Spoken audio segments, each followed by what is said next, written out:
Matt, yeah, there's some even labs. Yeah, there's yeah. But I mean, I already for it. But it's sure. Gotta do this. Paul sending me out. I think.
And I hereby call the meeting of the Boca Raton Airport Authority to order. Ms. Landers, please take roll. Here. Here. Here. Here. Here. Here. Here. And I see a quorum is present. Item 2, approval of minutes. Is there a motion to approve the minutes of the February 21st, 2024 regular meeting? So moved. Second. All those in favor, say aye. Anyone opposed? Motion carries. Item 3, agenda changes. Any changes, Ms. Bennett? Public requests. If any member of the public wishes to provide a comment on any item, the time to do so is now. Please complete a public comment card identifying the item upon which you wish to be heard and provide it to Ms. Landers. The public comment cards are located in the back of the room. Each member of the public wishing to comment will be provided with 5 minutes to do so. The chair reserves the right to move the public comment opportunity on a specific agenda item to the point in the agenda when that item is to be considered and or to extend the allotted time per speaker. Ms. Landers, any public requests? Item 5, consent agenda.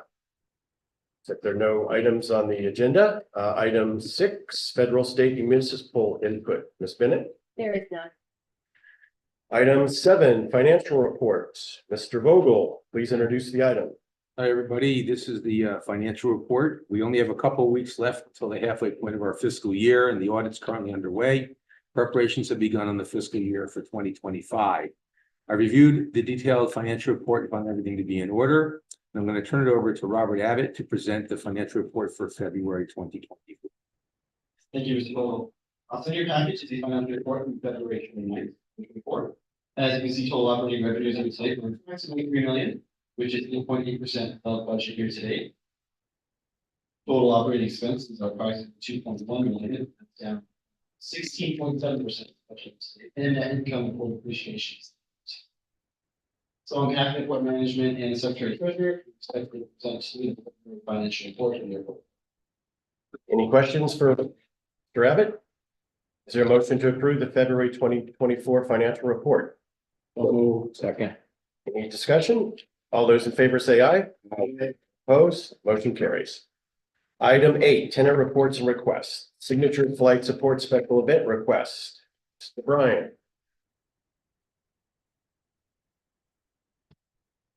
Thank you, Mr. Chair.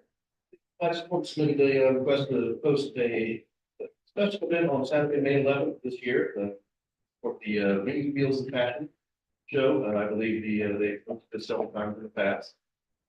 Being organized by the Leukemia and Lymphoma Society as well as Victoria's Voice. They play inside Henry One and Signatures property as well as the big grant space. Expect to have approximately 500 guests on hand. And also see representatives from Signature and the event themselves. Will be additional questions. If they're available, barring that, we recommend the approval of 0824, approving the special event on May 11th, 2024 this year. Motion to approve? I'll motion that. Second? I'll second. A quick question, please. Yes, ma'am. What is, Okay. Hi, everyone. Nick Castellino, Alex Coten's here. We're partners in the event. We founded it about 7 years ago. To answer your question, Victoria's Voice is the Siegel Family's foundation. They lost their daughter about 11 years ago to a drug overdose, and ever since they vowed to start a foundation that would support the fight against addiction. They are local to Orlando as their main residence, but they have homes in Palm Beach as well. They do a lot of their charity work here in the Palm Beach area. And the charity's headquarters is in Palm Beach.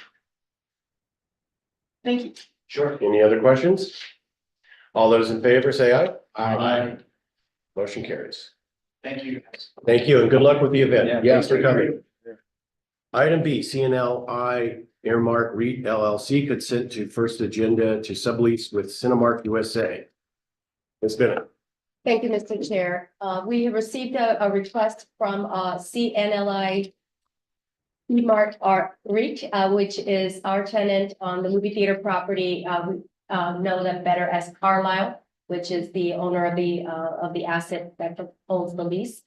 They have negotiated an amendment to their sublease with Cinemark, which is the operator of the movie theater, to extend the sublease by 10 years. Adjust the rent to a fixed rent, and also provide for the possibility that in the future, the property under which the garage sits, which is about approximately 5.4 acres, would be or could be removed from the premises that contain the sublease. The main thing for the airport authority, the most important part of this for the airport authority, is that the prime lease with the airport authority and Carlisle, our tenant, will not change. So the provisions remain the same, and any representations that they've made to each other within as negotiation of the sublease would not change the nature of the prime lease between the airport authority and our tenant. And with that, we would recommend approval of the consent to sublease agreement that is attached to the file, to the memo. There, you may have received an updated version yesterday. There was an additional whereas that was added to the agreement that's actually within the resolution that memorializes the change in ownership of the asset that occurred in March of 2022 when Carlisle acquired the lease. So we would recommend approval of the consent to sublease via resolution 030924, consenting to the sublease. Any, motion to approve? So moved. Any, yes, we have questions? Yes, Mel? If I heard this correctly, they have the option of removing the parking garage.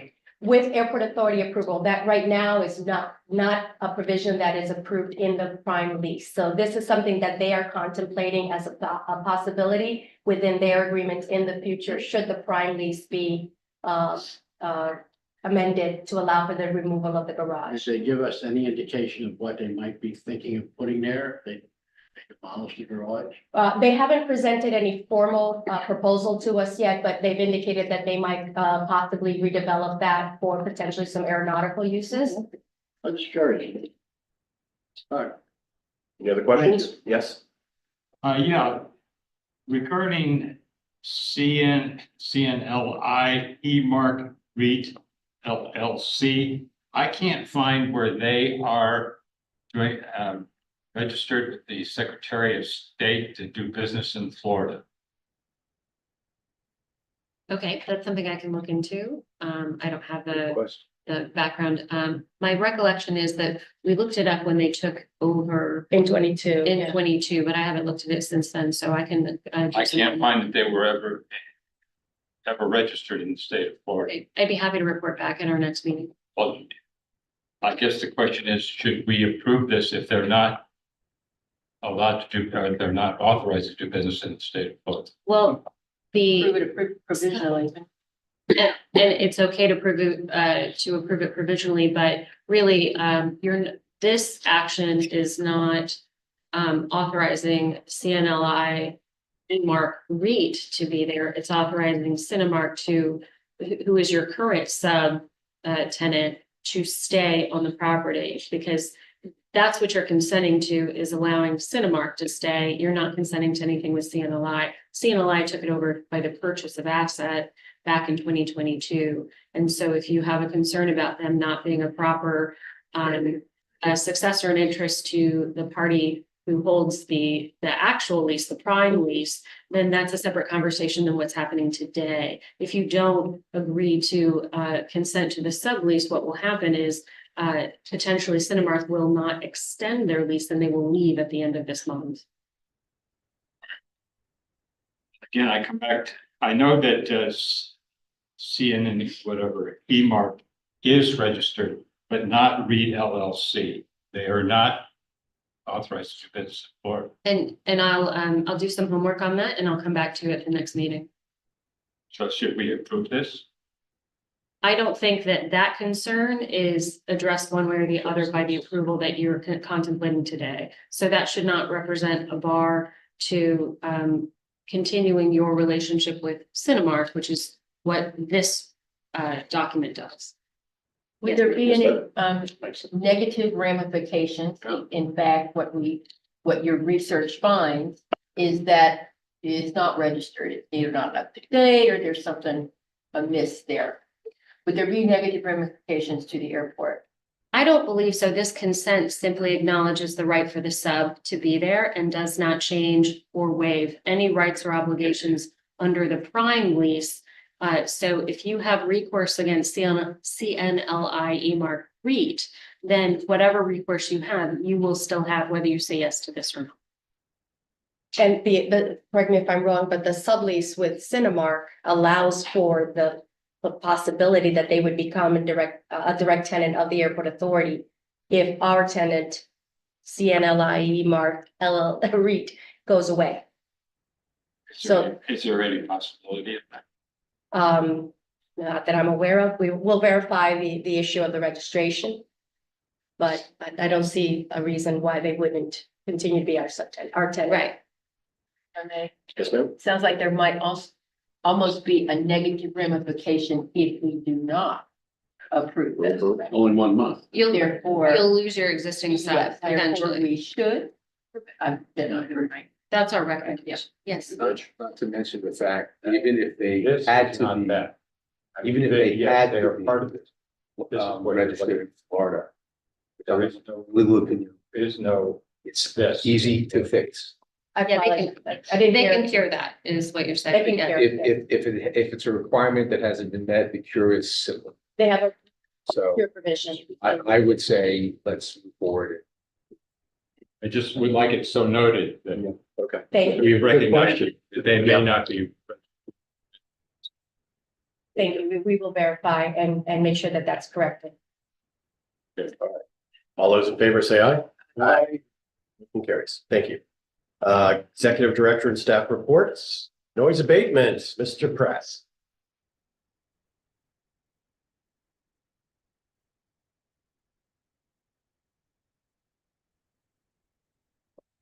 Thank you, the chair, Robert Pratt, operations coordinator.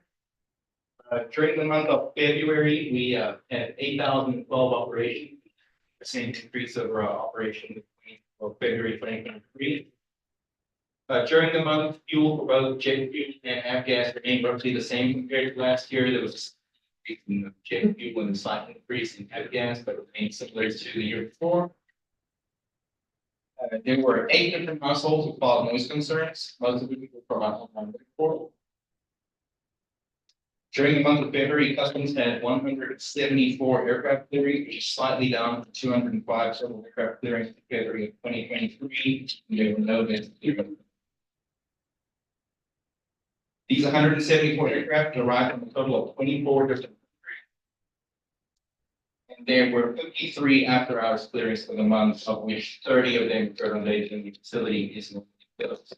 And that concludes the operations and noise abatement report for the month of February. I'd also like to add that in last month's board meeting, we had discussed some noise concerns that we received from the local community that had requested that we not meet them. So I'd just like to let you know, Mr. Kohat and I did go out and meet with them in their HOA and discuss some of the noise concerns that they had, discuss some of the roles and responsibilities on the side as well as on the FAA side. And then all in all, I think we had a great meeting and they were very appreciative of us. So we're looking into a couple of extra things for them, but just wanted to let you know we did do that and it was a great turnout. Thank you, Robert. Thank you, Scott. Yes, and we did also host a pilot meeting with local flight. So we had roughly 28 flight instructors who came here and we did it was about 45-minute meeting with them to discuss our noise abatement procedures, discuss our voluntary curfew. And we had, students from Lincoln University, ATP Flight School, who are both based here at the field, as well as a couple other local flight schools. Again, very receptive, and there seems to be already an improvement with some of the earlier hour flying in the morning with repetitive operations. So great turnout there as well. So we did do that as well. Yeah. Thank you, Mr. Pratt, for all your updates. Appreciate it. Item B, Florida Airports Council Internship Grant Program. Ms. Stroud.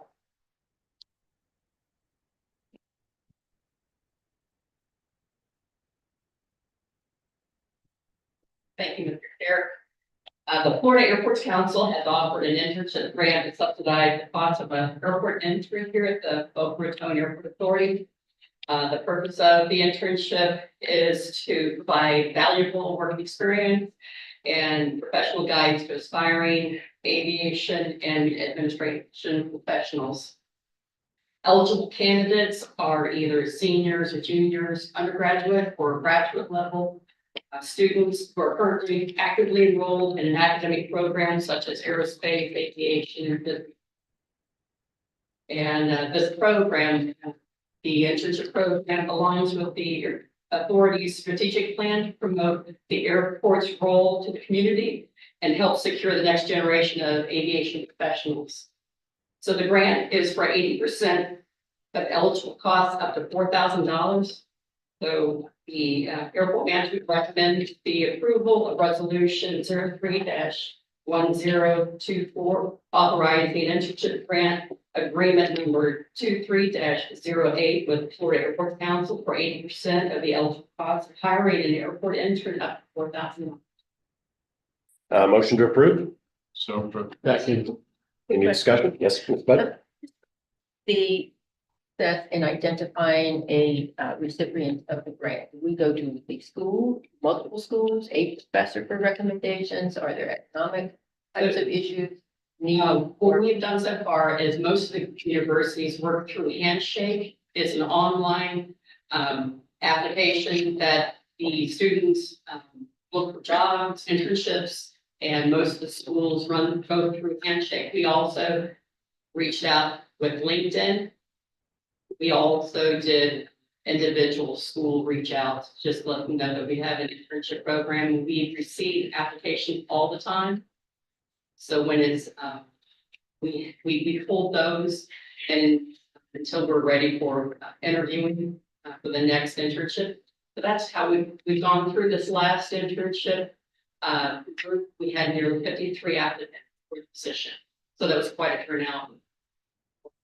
So for this upcoming one, will you go back to that same group or will you look for new ones? I guess they may be seniors now and not necessarily. If they're still eligible, we certainly would consider them.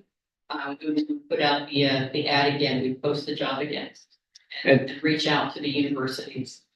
To the specific question, the recipient of the grant is the airport authority to reimburse our costs for an intern, which we previously had. We just weren't getting the grant. The grant is awarded by the Florida Airports Council to any public use airport that's a member of the council in the state of Florida with an eligible internship program. So it's not like this, no. Correct, right. And the eligibility requirement, as Florence mentioned, is they must be, for this grant, must be in a school that is a member of the Florida Airports Council. And for the airport authorities, requirement must be in a program for aeronautics or business in order to qualify, and must be actively enrolled in school. And is financial need part of that or? It is during the interview process as part of what we consider. It's not an explicit requirement, but it is something that, given the applicant pool, I think, Florence, you interviewed 9 people last week. And some of the selections are based on timing of when they graduate, when they're ready to graduate. And, you know, just sort of what they might bring and I think more importantly, what they may get out of the experience of What about academic standing? Yes, absolutely. That's a consideration. Mr. Now? I just wonder if this is time sensitive. I know we have our current intern, so is this related to different semesters or is this for the summer? Will it expire if we don't use it? How does that? So this grant we have to use before it has to be completed by October. We do plan on having this grant, this is our second grant for the summer intern. So our current grant is our current intern. So the intern that we plan on for the summertime will work from May through July. Thank you. Mr. Poland? how much do interns get paid? Our intern, $22 an hour. Do they receive any benefits? No, they're part-time. They're part of the total FTE that's approved every year in our budget, but they are part-time. Any other questions? And, I'm sorry, typically they get between 20 and 25 hours a week, something like that. At 20 something, right, is usually depending on, yes, where they are in school and what, their school requirements. For the summer, we can usually have them work up to that 32-hour week because they're not in. Excuse me. Anything else? All those in favor say aye. Aye. Carries. Thank you, Florence. Item C, change order for monument sign with signations. Mr. Bryan. Signations. Thank you, Mr. Chair. In May of last year, the authority approved the contract signations for sign installation for our airport. Contract amount was just touch over $176,000. The construction and installation sides. Unfortunately, due to field conditions on the south location, there's going to be a slight change order in the amount of $3,700 and $3,790 to run some additional electrical conduit junction boxes out to get that one lit up. So the north side, we were able to locate some of the electrical that was installed with part of the airport road project. Unfortunately, the south side was damaged by landscape installation. So we're gonna have to run the junction boxes onto cabling out. So yes, You have a picture? I do. Okay. You can, you fast forward, yeah. Yeah, that was the original rendering, what it's supposed to look like, what it looks like out there is very close to that, minus the landscaping that's not installed yet, very shortly after the construction is complete. So colors aren't on there in this one, but I got one photo. Yeah, the south location. There's supposed to be electrical lines in a junction box somewhere in the neighborhood vicinity of the signage, and that apparently was damaged when landscaping was installed. Project was not noticed at the time of substantial completion. So there's a breaker panel with electrical power right at our fence line right here, so they're gonna have to trench and install some conduit out to the side location, roughly 70 feet. Are they metered individually? The signs. Those are powered in conjunction from the nearest gate location. So on the south side, it'd be a gate 1 for the entryway. So all the security enclosure there powers the gate and the security equipment and floodlight for the gate. Same with the north location, gate 22. So will the tower light up when it's done? It will. Okay. Yes. And that's the north location. Without backing into traffic any further, so I omitted the lovely little plane of the top that would light up. But yes, no, that's what we currently said. We still have to replace some of the irrigation landscaping that was damaged with the install. But it's getting there. So with that, the airport management recommends the resolution 31124 the amount of $790 citation. Motion to approve the change order. Approved. Yes. Yep. So the landscaping that was damaged is replaced by sign station? Replaced by sign station, we're gonna add some additional, I met with our contractor this morning, down there to also place some of the, irrigation that will be damaged, looking for the junction box to be there. So it was kind of the, quick while we're behind kind of thing. You would forgive them, would you not? So, after we, found some of the nice piping with the backup, the, electrical box is supposed to be there. Okay. As long as there were Let's not, stop now and just start over. And, as long as there were not any burrowing up. Yes. You may have answered my question because we did some damage ourselves, but would we have any recourse against the landscaper? If they originally damaged the electrical, or is that? That's also, it was a different project that was fully accepted, some time ago, so. And we didn't realize that signed off. And it's just signed off. Okay, I have a motion. Do I have a second? Second. All those in favor, say aye. Aye. Motion carries. Item D, Mr. Ryan, you can stay up there, security contract renewal. Thank you, Chair. Yeah, Airport Authority contracted Allied Universal Security in February of 2020 for security guard service here at the airport. The initial terms were for a 3-year period with the 2 optional single-year renewals. The first optional renewal was executed in March 2023.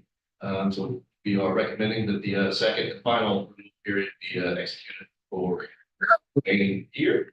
With the current terms still being the same contract, there was no escalator built in. So it was the same contract price in the initial same service period.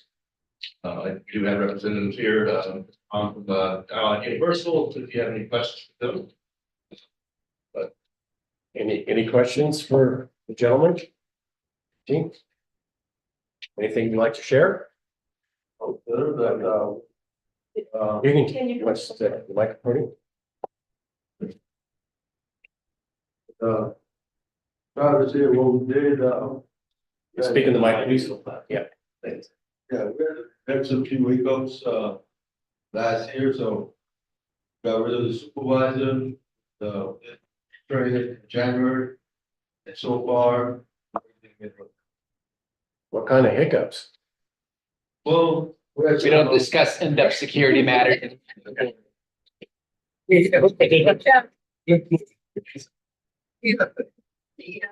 Door. travel sale, but Robert, got the air. Okay, And to this guy, the whole Saturday, the air, traffic. Stop. thank you. Thank you. Appreciate the update. Discussion. Yes, but first of all, looking for a motion to approve the extension. Second, I'll second. any discussion? Ms. Budd,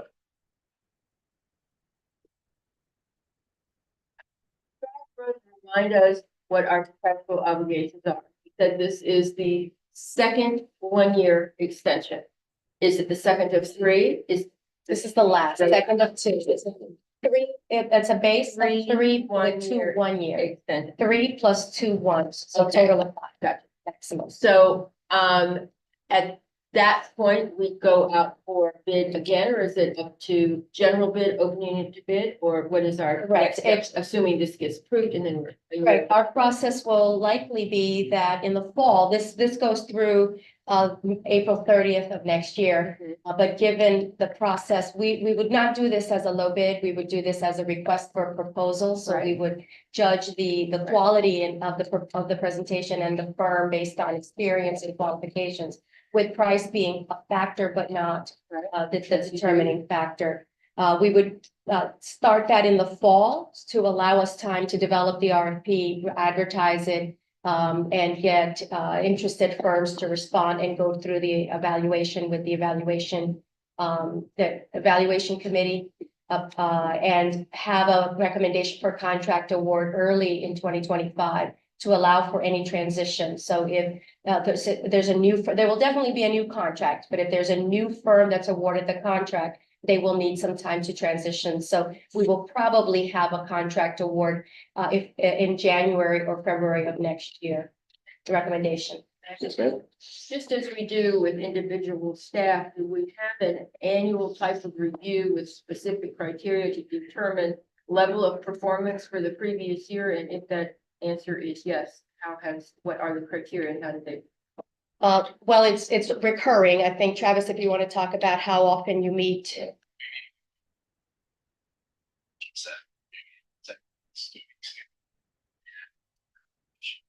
Also host several trainings throughout the year, especially if they have large staff turnover, anything of that nature, but also just as a refresher. Any other things that might need to come up. And recently changes into the SMS inspection software we've been using. So that was a bit of a refresher course last year, is how we use this, and here's what we expect. And then we literally interact with guards on a daily basis all day. So if it's a small course correction, we can do that. If it's something major, management's been responsible from Ally. All those things are laudable. That, however, is not exactly answering my question. My question is, at the end of a performance period, a year, do you take into account all the activities during the previous year, all the conversations that you have had, all the readjustments, direction, corrections that you have made, and say, and grade them, for instance, on a 1 to 10, a 1 through 5, and I'm not specific to this particular vendor, but to other similar ones, just happen to be reviewing this one, and go, yes, this, you will give it a 4 out of 5, 4 out of 5, and that certainly is worthy of going forward with another 1-year extension. So I understand that we have ongoing conversations with him. We have direction corrections, we talk over major issues. That's of course a business. I'm talking evaluation at the end of the year that goes, taking all those things into consideration. Is this vendor worthy of another year? There is no formal evaluation process as you described. It's really our recommendation to extend in lieu of terminating and going through that process again. So in our analysis is in the scheme of things, they are doing an adequate enough job that we want to continue rather than do an early termination. But there is no formal analysis as you describe, evaluation as you describe. That would need to be included in the contract, most likely. I suggest that maybe there's something to think about. Not necessarily for this vendor, maybe not necessarily for this particular activity that we're about to approve or not. That there be some, it doesn't have to be in depth like we do with cloud. but something that says, yes, we've looked, paragraph 2 or something. Just to memorialize, yes, here's what we've done. We think they do a fairly good job and we endorse going forward. So it does not, it would not appear that we're saying it's too much trouble to put it out for bid for another one. So, and they've done adequately, so we'll go forward. I just think we need a little more structure around that. How many to, just to Cheryl's point, I mean, because you're speaking in broad term with all our vendors. How many vendors roughly do we have under contract or on payroll or? I don't know the number off the top of my head. We'd have to, there are different types of contracts, so, but I don't know. Off the top of my head. What I was getting at would, I like what Cheryl's suggesting, but could it be something that could be to get so onerous that, it's. Yeah, it's really our recommendation as, as the management team. Dollar amount. Yeah, to extend based on our experience working with them as closely as Travis described throughout the year. And looking as well at what's happening in the market for this particular type of service or any particular type of service. So it's not because we don't want to do the work, it's just evaluating what's happening in the market, what are other airports doing, the state of Florida doing with regard to these types of services, are there other options available to us? And if there was a concern that would preclude us from making a recommendation to extend, we would not make that recommendation. We would have started this process a lot earlier. So with each option period, we go through an analysis, but it is not done in that formal fashion as you. And again, I'm not necessarily suggesting, trying to create bureaucracy here. I'm just trying to, if we had something, maybe it's a recommendation to go forward that would come from the staff person who deals with them most often. Say, on the whole, looked at the performance has been adequate, has met our expectation and recommend. Right, and that's the nature of this. That's why we're recommending the extension, because we've done that, but again, not in the check of, ratings as you described. We've done that internally, that analysis, and as we did last year, to recommend that the options be exercised, each respective option be exercised. Any other discussion? Just the question on what's the dollar amount of the annual contract? That's right, I believe it's somewhere in the neighborhood of $250,000 a year. Okay, It's approximately 200, I think it's 280,000 approximately. All of it. okay, so it's a big line item for us and, yeah. It is. Yeah. He's not much where that is, yeah, it's safety and security, That's so. number one, paramount. Right, anything else? All those in favor of extending approving the extension, all those in favor, please say aye. Anyone opposed? Motion carries. Mr. Bryan, you can stay up there for airport projects update. Item E, please.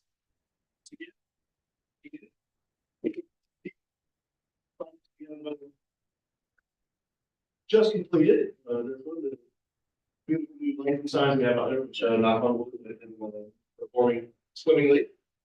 No big problems, that is completed and wrapped up and final closeout documentation with vendor and a small little one repair this week, sign and quit working. And what a nicely lit, beautiful photograph that is. From the iPhone back. That just, smack shop. Yeah. Oh, yes. No. On top of it. Oh, yeah. Yeah. The bright new shiny signs aren't quite as bright and shiny as some movie. Wow. That is complete. Next item down is the master plan. Is a quick update on that. That is currently sitting on FAA's desk for final. That once they get their final, so it will be adopted. New FDOT has already said that they approve the entire thing pending the FAA's. Quick update, next in line is our observation area, and some people that were on the tour today saw that the area roped off next door. We're trying to get the grass to grow a little taller in that area to make sure the owls don't move in, that we have to potentially relocate, but We're currently waiting on final comments from South Florida Water Management District with us. Because the contractor submitted permitting them, so we have to wait and see what they come back with. Pending anything that they have recommendations on, we'll go to city and final permitting that construction starts. So hopefully sometime we'll see some movement here in the next couple months. And then we'll see some silt fencing and a couple of portas for roads get relocated. And then it's 4 months from the first shovel to completion. Yes, should be roughly 4 months, barring anything. So 6. Yeah, So, yeah. So November. By our 80th birthday.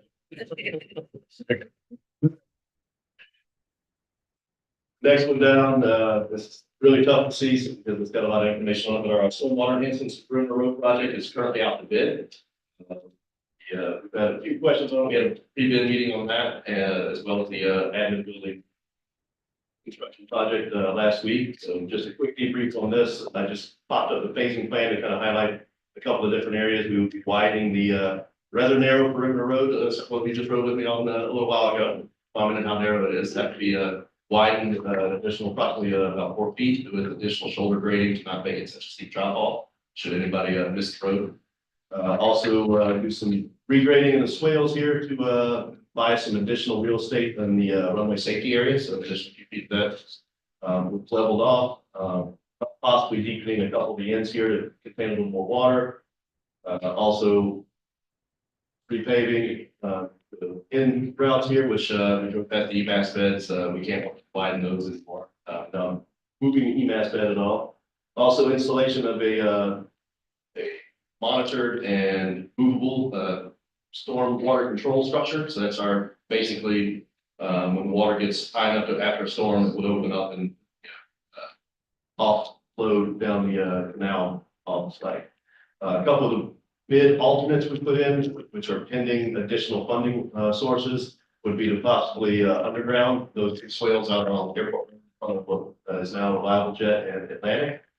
Potentially buying us some more real estate to couldn't really use for anything structural, but we can parking lot there. So in the future, if you want to build a bigger hangar or move something closer to the highway, that it wouldn't be decent land. So that is a bid alternate. It's not the base bid because that would also potentially require additional funding. May or may not be happening. So another project I don't have a photo for. Travis, Yes. that this would be an FAA grant? It would be both FDOT and FAA. Okay. The FAA requires us to have bids in hand to receive grant funding. Right. So their bid grant cycle, I believe, is in July timeframe. So that put us start of construction potentially sometime late summer, early fall, which also kind of coincides with the wet season, stormwater stuff. But kind of is what it is with some of the grant cycles. Next one down the line would be our ATC and airfield generator project. The contractor actually indicated in the last week or so that the delivery timeline that was going to be approximately 12 to 16 months is now roughly about 10 months. So good news, we might be able to do that a little earlier than what they first thought. The contract was awarded and is currently in the administration period, which is a very long administration period just for they placed an order for both generators. So they've actually said they might be delivered sometime early summer. So I have to go a little faster than what we thought, but it's a good thing. So, but like I said, I don't really have any photos for it because other than them placing an order for a couple of generators, it's not really shovels in the dirt. But, next one, we do have something for if it'll play. The Atlantic Aviation redevelopment. I don't know. Eventually, there we go. If anybody saw the social media, captured some of the time lapse of the 3 hangars being demolished here very recently. Over how many days was that? I believe that was over about a 2.5 to 3 week period. Oh, They came down pretty quick. Yeah. First couple buildings. They are still over in the same site doing work now. They removed the foundation since this was chopped, and as well as some of the asphalt around there. And delivered construction trailers, and I believe the visited BRAA this morning to discuss how they're going to go about removing their temporary offices that were installed there when they moved in.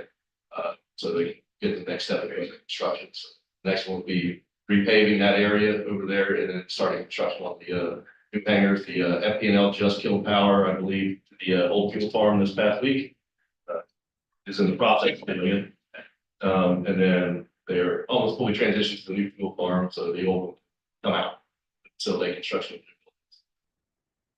Area here from Atlantic is here, just if you have any questions like that I can't answer, but I think they're pretty well. First with we talk to them every week. It is coming along nicely. The next one down will be a notice exposure map update. The last one was done in 2017, and it's just need to go over things again and see what contours potentially shrunk even more with the latest generation of aircraft operating at the airport. So that was part of the master plan process, called for another study to be done. So yeah, we have a task order for Condo and Associates currently under review, and Matt's spearheading that report when that actually starts commencing in the near future. Some new maps. We've already kind of touched on the monument signage previously. Hopefully it'll be nice, bright, shiny, and fun. Very good. Anything for any follow-ups for Travis?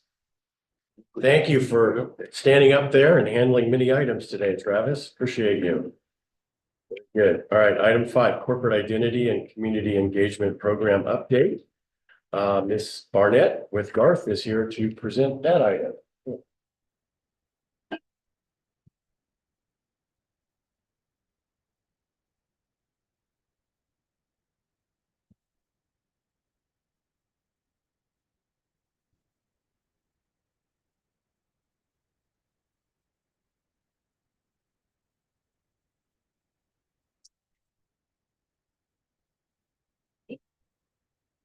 Aim it back. If that helps. This quarter for total website use remained consistent with previous quarter at a little over 29,000. Of note this month was that the 75th anniversary pages received by all sentiments in the top pages for the airport. On social media, Facebook remained our top platform. However, this quarter we started posting more frequently on the LinkedIn platform, which we will continue to do because we saw some very good numbers, especially in terms of the number of impressions. So people who are seeing more content, but even more person is engagement, like what they're seeing and engaging with it. Our top 5 posts this quarter also reflect a good mix of airport operations, post-host airport operations, as well as events, which also is an evolution because in the past you've seen that more users gravitate more towards events. So we are creating more engaging content surrounding what activity is actually happening at the airport. In terms of events and outreach, the airport remained extremely active this quarter over the months of December through February. In December, just to highlight a few, we hosted a media event to unveil the mural wall.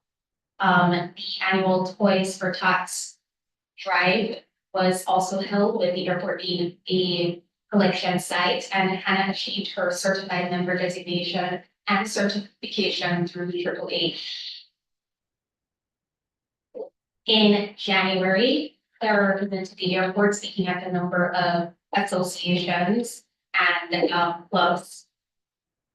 The airport was also presented with a proclamation from the Palm Beach County Commissioners in celebration of its 75th anniversary. In February, the airport also participated in the inaugural Habitat for Humanity aviation build and participated in a number of other local events, sponsorship, and for general marketing, we produced a number of ads, flyers, and other marketing materials to support the airport's involvement in a number of events. over the border. And ads for local events and publication. We also prepared and distributed a number of press releases, which received publication in a number of local newspapers as well as industry publications.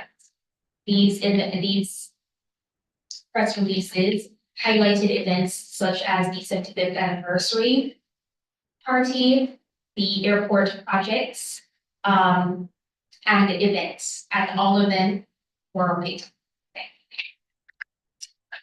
To provide a highlight of our 75th anniversary campaign, as we are currently winding down events, the coffee table book, we are currently happy to report that we're on the tail end of putting this book together. We put in a lot of work with Clara and her team, with support from Ms. Bud. We are on the tail end of putting that together with copy and content, and we will be getting this finalized this spring in order to send to print. Once we are finalized, we will also be working on a digital interactive aspect to support the printed publication. And excuse me, how many copies of the printed book are being made? That number. Okay. It will be more than time. I think last time we did around 250, so we're looking at slightly this year. We are in the process of getting quotes, but we are also waiting to see just what the final looks like, how many pages in order to make up that installation. Gotcha.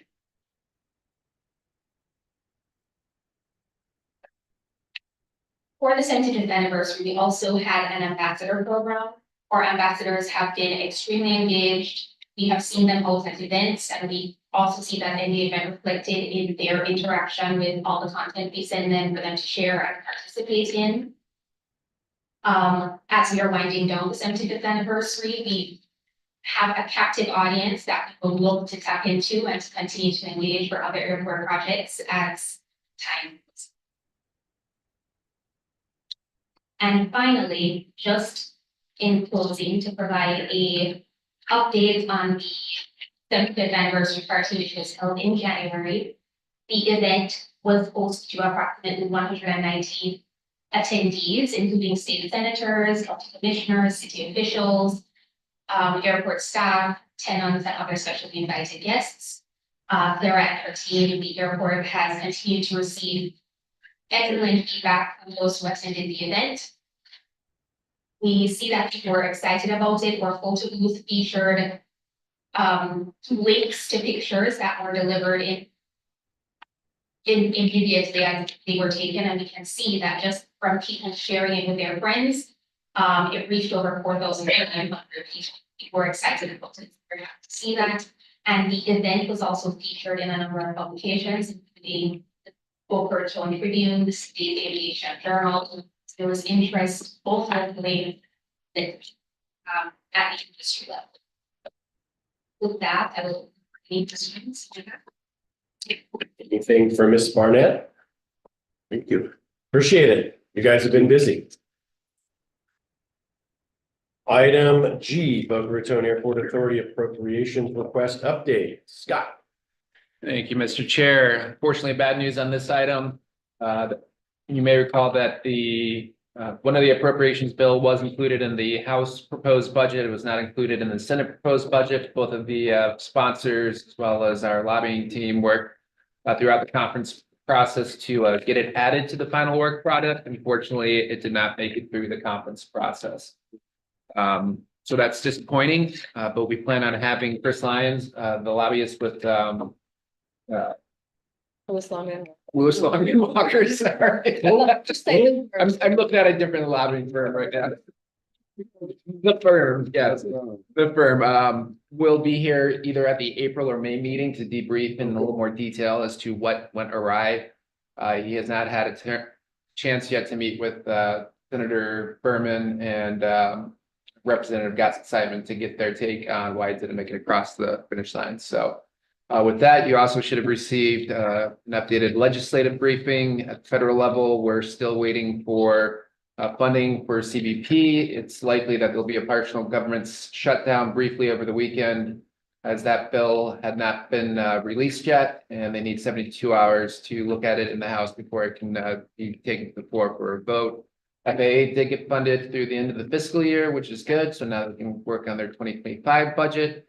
And their authorization was extended through May 10th.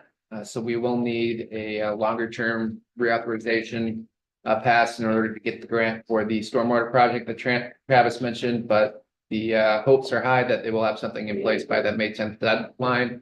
The Senate is kind of taking it out of order a little bit and hotlining the bill and meeting in pre-conference to resolve any issues between their bill and the House bill, and only have to take it to the floor once for a vote. So I was in Washington last week with some trade organizations, and there seem to be good thoughts that they'll make that deadline. So we'll see. It's an election year, and anything can happen. But if any other questions?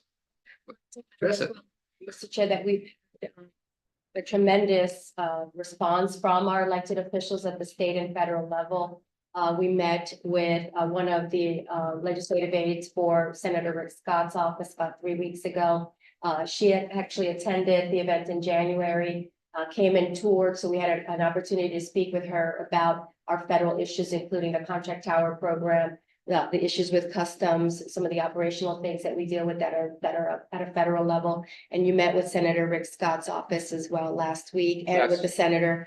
We have Senator Polsky is coming to visit with us in a few weeks, I think. And we also, Scott mentioned, met with our federal representatives in Washington directly last week and invited them for a tour. So we've gotten some great response. They've been very open to our issues and getting to know the airport better. Polsky was our, sorry, Jim. Senator. She was our sponsor on the appropriations bill. That was Senator Berman. Berman, okay. Mr. Now? I'm just switching to the Live Local Act. So does that give us enough flexibility around airports that we were seeking? Are we comfortable with that? Can you just expand on that? It does improve it quite a bit. It's not everything the airports were looking for, but it is a major improvement. And this is related to protecting along the approach and departure path of the airport. One of the things Live Local did last year was preempt local zoning regulations that had been in place to protect the airport approach and departure path. So basically you could build as tall as the tallest building within 1 mile under the bill last year. So that was removed. And now there's an area, I believe it's half the width of the runway for 5,000 feet before the threshold and after the departure end, where that area is exempt from the preemption requirement. So that should help airports. And then there was another bill that was passed relating to the CULA amendment from last year, which basically required airports to study noise for development around the airport, but now it's requiring the developer to address noise issues in certain areas within the vicinity of airports. So that's certainly a good thing. Given last night, the election yesterday with Andy Thompson being reelected to the city council, even though he was on hiatus for a number of years, would he get another sort of fresh update on the airport, or what we gave him before? Yes. Our typically we do invite newly elected officials to come to the airport, meet with us. We offer them a tour, and I think an update is in order because there's been so many things that have happened since he left office. Any other questions for Scott? Item 10, Authority Board Member Requests and Reports. Nothing. Everyone's good. Nothing good. Great meeting. Ms. Landers, any public comment? Other business? Any other business to come before the board? Seeing none, the next meeting is scheduled for April 17th, 2024, 5 p.m. here in the conference room. Meeting adjourned. Yeah.